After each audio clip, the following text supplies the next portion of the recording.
আসসালামু আলাইকুম প্রিয় বন্ধুরা, আমার ফেসবুক নতুন পেজে থেকে আপনাদের সবাইকে স্বাগতম। আপনারা একটু ধৈর্য সহকারে নাসা ভাইয়ের সম্পূর্ণ ভিডিওটুকু দেখেন নাসা ভাই কি বলে, তারপর প্রশ্নের উত্তর দিবেন। কমেন্ট বক্স ফাঁকা, আপনাদের মতামত আপনারা কমেন্টে জানিয়ে দেবেন। ধন্যবাদ সবাইকে, শুনুন তাহলে। রবিবারে অনেকে আমাকে কিছু টাকা দিও বলছে ইকোনমিয়ার জন্য, তো এইভাবে টুকটাক কাজ করতেছি। ওনার হিসাব হচ্ছে উনি যে মাজার তৈরি করে কাজ করে সেই মাজারে আমি কেন যোগ দেই, তার মাজারে আমি যোগ দিই না। অ্যাজ লাইক দ্যাট, মানে তাকে যে সবাই চাটে, রাসেল কেন চাটে না, এইটাই একটা ভিতরে একটা খুব। কিন্তু রাসেল তো আসলে চাটার জন্য আসছে না, রাসেল কারো চাইতে আসে নাই। রাসেল ওর জন্মের আগে আসছে এই জগতে। উনি যখন ফেসবুক অ্যাকাউন্ট নাই তখন রাসেল আসছিল, তো ভালো কথা চলতেছে। হঠাৎ করে নামাজে পরে দেখি একটা অখাদ্য লাইভে ঢুকে সেরে এই সেই ফকিন্নির বাচ্চা আমার বাবার নিয়ে গালি এই সেই। আমি সব স্বাভাবিকভাবে নিলাম। কেন নিলাম? আমি জানি এই ছেলেটা আগে থেকে সাইকো, যেটা আমি জানি যে সাইকো, যেহেতু এটা বলতে পারে, সমস্যা নেই, থাক বলুক।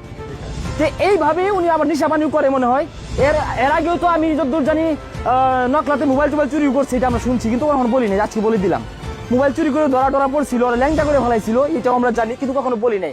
উনি যে আসলে একটা সাইকো না হলে উনি আসছে মানবিক কাজ করতে যায়। সেরা এখানে সেরে হিরিক করছে। আমার টিম মেম্বার আমিনকে ডেকে নিয়ে বলছে তোর জাঙ্গা খুল, তো জাঙ্গা কিনে নিবাম।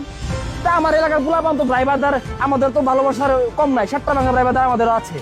পরে ওর 7টাটা ভাঙতে লইছিল, বা আমি ফিরে ইজ্জত রক্ষা হয়েছে। তো চেয়ার নিছিল মানার জন্য, আমি মানে এটি বললাম, বললাম না থাকবে, আমরা ড্রাইভারদার এই এলাকায় একটা মানবিক কাজ করতেছি, তোমরা কি বিশৃঙ্খলা করে এটা বলে আমি শান্ত করে দিচ্ছি। উনি ওইখানে যায় সেরকম হুমকি মারতেছে দূর থেকে, রিক মারতেছে, মানে একটা মাঝারে নিয়ে অলওয়েজ চলে। আর এই শেরপুরের পরিবেশ নষ্ট করতে করতে কোন পর্যায়ে নিছে